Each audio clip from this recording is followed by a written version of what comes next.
Assalamualaikum warahmatullahi wabarakatuh. Apa kabar sobat sekalian? Jumpa lagi di channel Enerpol. Kali ini kita akan membahas berita hangat, yaitu dari Anies Baswedan yang bicara tentang kondisi hari ini, yaitu ke rumah sakit pulang jadi miskin ya.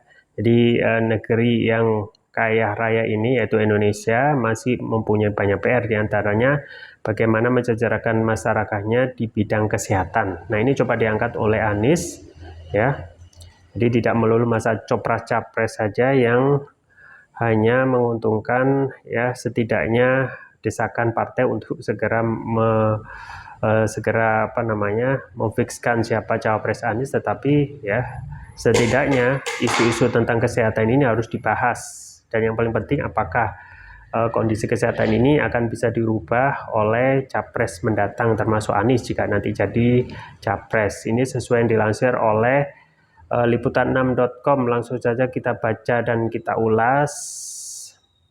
Liputan6.com, Jakarta, bakal calon presiden Capres Koalisi Perubahan Anies Baswedan bicara 4 isu utama agenda perubahan. 4 isu utama itu adalah harga, kebutuhan pokok, lapangan pekerjaan, pendidikan berkualitas, dan pelayanan kesehatan. Lantas Anies menanyakan apakah harga pokok hari ini harganya mahal atau tidak. Apakah kebutuhan pokok hari ini harganya murah atau mahal? Murah atau mahal, mau diteruskan mahalnya atau diubah, itulah perubahan. Perubahan bicara mengubah kebutuhan pokok yang mahal jadi murah, ungkap Anies dalam dialog di Bandung, Jawa Barat Minggu. Kedua, lanjut dia, soal lapangan pekerjaan hari ini dinilai masih kurang, sementara jumlah sumber daya manusia melimpah. Kita bicara lapangan kerja, kita punya banyak pekerja, tapi kurang pekerjaan. Di negara lain banyak pekerjaan, kurang pekerja, ucap Anies.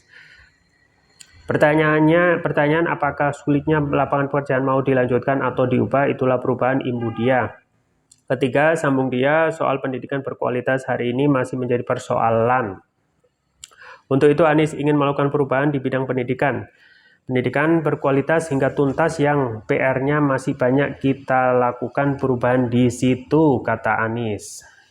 Terakhir, soal pelayanan kesehatan untuk masyarakat, Anies bicara betapa mahalnya biaya pengobatan di rumah sakit hari ini. Ia mengibaratkan orang yang datang ke rumah sakit ketika keluar bukannya sembuh malah menjadi miskin ya, karena biayanya luar biasa mahal ya. Maka ada yang slogan ya, orang miskin dilarang sakit ya, karena mahalnya biaya pendidikan, biaya kesehatan saat ini.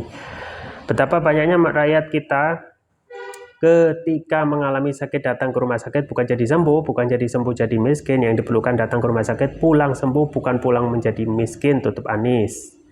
Ya, itu ya sobat sekalian terkait dengan kondisi hari ini ya, yaitu permasalahan di negeri ini carut marut yang belum selesai ya, dan itu disampaikan salah satunya oleh Anies terkait perubahan ya, yaitu 4 hal, 4 isu utama, yaitu harga kebutuhan pokok, lapangan pekerjaan, pendidikan berkualitas, dan pelayanan kesehatan ya. Jadi ini memang benar-benar satu hal yang menjadi PR di negara kaya, tetapi mayoritas masyarakatnya masih dalam kondisi tidak sejahtera atau miskin ya.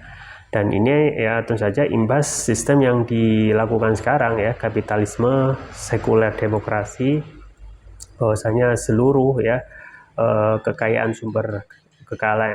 yang ada di negeri ini ya mayoritas dikelola oleh asing dan asing, dan sebagian besar lari ke luar negeri ya. Kita tahu bahwasanya tahun lalu dan saat ini misalnya ya kita ya sumber kekayaan alam di negeri ini di Indonesia itu kalau tidak nomor 1 nomor 2 ya. Misalnya batubara yang kemarin mendapatkan windfall profit ya.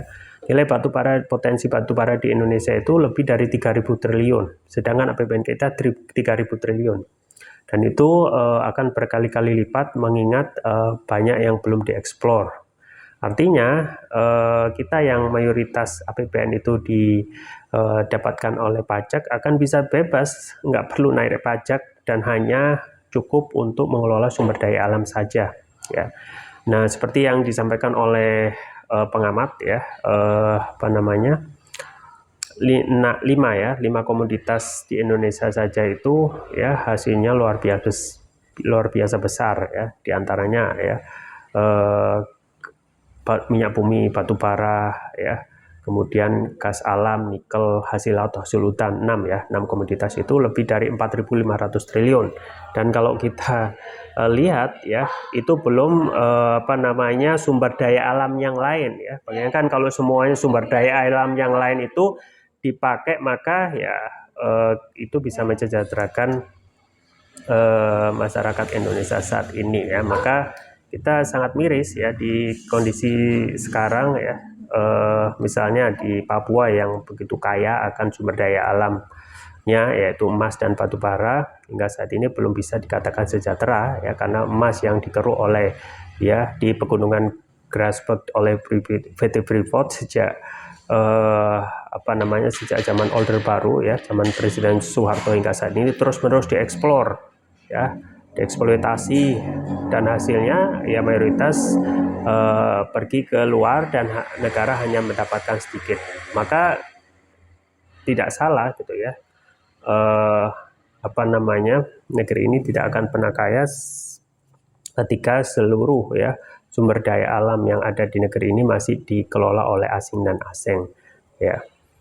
Dan ini akan menjadi PR buat ke depan, apakah sistem ini akan dipertahankan ya, atau terus-menerus ada ada hal yang revolusioner ya.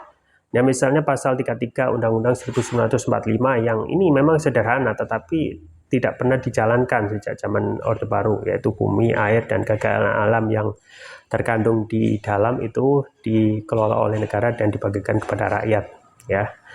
Nah, ini contoh yang paling nyata yaitu ketika Bolivia dan Venezuela, yaitu presidennya Evo Morales dan Hugo Chavez ya benar-benar menasionalisasi kekayaan sumber daya alam, sehingga penghasilan itu akan didapat lebih besar ya ketika itu dikelola oleh asing dan asing. Kita tunggu saja ke depan apakah presiden itu ya cukup hanya bicara kepentingan partai politik saja, atau juga lebih kembali lagi concern terhadap perubahan saat ini yang sangat urgent, yaitu masalah misalnya kesehatan. Itu saja yang bisa saya sampaikan, semoga bermanfaat. Jangan lupa like, share, dan subscribe. Sampai jumpa lagi. Wassalamualaikum warahmatullahi wabarakatuh.